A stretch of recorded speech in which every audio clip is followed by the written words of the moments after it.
আসসালামু আলাইকুম। রাফসান এবং আছে জেফার, স্ক্রিনে যে দুজনের ছবি দেখতেছেন, ভার্চুয়াল জগতে যারা অ্যাক্টিভ আছে সোশ্যাল মিডিয়া তারা সবাই চিনে এরা কারা আসলে। তো পরিচয় বিবৃতি এগুলো দিতে চাচ্ছি না। গতকাল তারা ডিক্লারেশন দিছে এবং আজকে বিয়ে করছে কোনো একটা রিসোর্টে খুব সম্ভবত। তো বাঙালি যদিও 2 বছর আগে থেকে গেস করছিল তারা রিলেশনে ইনভলভ। রাফসানের বউকেও ডিভোর্স দিছে, এটাও এইটার কারণ ছিল। এই জেফারের সাথে রিলেশন ছিল, সবাই বলছিল পরকীয়া। যাই হোক, রাফসান আজকে পোস্ট করছে বিয়ের পরে যা করে রীতিমতো সবাই, সেলিব্রিটি থেকে সবাই আহ, বউর সাথে ছবি দেয় এবং সবার কাছে দোয়া চায়। তো রাফসানও সেরকম একটা ছবি, কয়েকটা ছবি দিছে, সুন্দর সুন্দর ছবি দিছে, বিয়ের জন্য দোয়া চাইছে।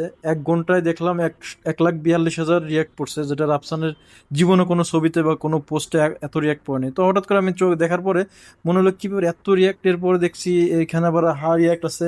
একটু ভিতরে ঢুকতে চাইলাম, দেখি হা রিয়াক্ট কি কি কেন এরকম দিল। পরে এখানে দেখি 85,000 মানুষ আছে হা রিয়াক্ট দিছে, তার মানে এটা জাস্ট তারা ইগনোরই করতেছে। 28,000 মানুষ দিচ্ছে লাভ রিয়াক্ট, 25,000 নর্মাল ওকে, আর 2.4K হচ্ছে লাভ কেয়ার রিয়াক্ট, আর 374 জন আবার অ্যাংরি রিয়াক্টও দিছে। তো এর ভিতরে আমার ফ্রেন্ড লিস্টে যারা আছে, যাক তারা খুবই ভদ্র সবাই, কেউ হা রিয়াক্ট দিনে 2 জন বাদে। এইটা যখন দেখে যাচ্ছিলাম তখন হচ্ছে চোখে পড়লো কমেন্ট সেকশন। কমেন্টে যাওয়ার পরে আমি রীতিমতো জাস্ট মানে অবাক হলাম যে আমার লাইফে কখনো আমি কারো বিয়ের পোস্টে কেউ দোয়া চাচ্ছে, সে সেখানে এরকম কমেন্ট আমি কখনো দেখি নাই।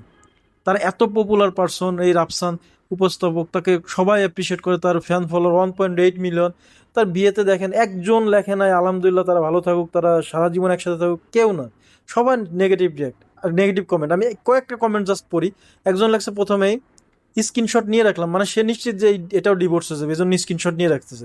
একজন লেখছে আফ্রিকান টেকটনিক, মানে সে কালো দেখে আফ্রিকান, আমি এটা ইগনোর করলাম। আরেকজন লিখছে টিকুক না টিকুক বিয়ে করাটাই মুখ্য, মানে এদের যে বিয়ে টিকে না, এজন্য এটা আগে থেকে তারা ভবিষ্যৎবাণী।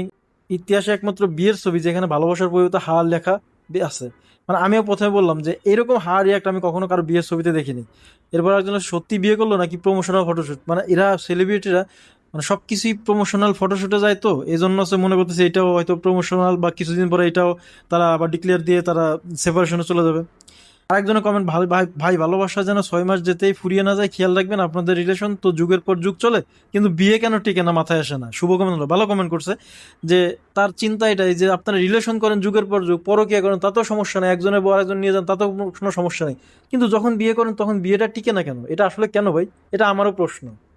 তবে একটা কমেন্ট, যদি আমি একটা ভালো কমেন্ট খুঁজতেছিলাম যে না তাদের বিয়েতে আলহামদুলিল্লাহ বা হচ্ছে সবাই বলবে যে না তাদের আশীর্বাদ জানাই, একজন লেগছে ই পরকীয়ার পূর্ণতা হ্যাড এ ফেস।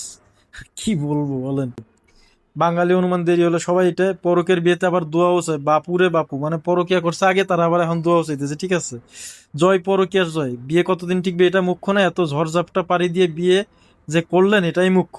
মানে তারা যে বিয়ে করছে ফাইনালি এটাই সবাই খুশি। Next who will be third বউ, মানে তৃতীয় বউ কিটা, মানে রাফসানের প্রথম বউ চলে গেছে, দ্বিতীয় বউয়ের জেফার, তৃতীয় বউ কে? একটা মানুষ বিয়ের ছবি দিচ্ছে, সে পরকিয়া করছিল কিনা বা সে এখন ডিভোর্স দিছে, একটা ভালো মেয়েকে ডিভোর্স দিছে, দুই পরিবারের সম্মতিতে বিয়ে করতেছে, তাহলে তাদেরকে উইশ করেন, সমস্যা কি?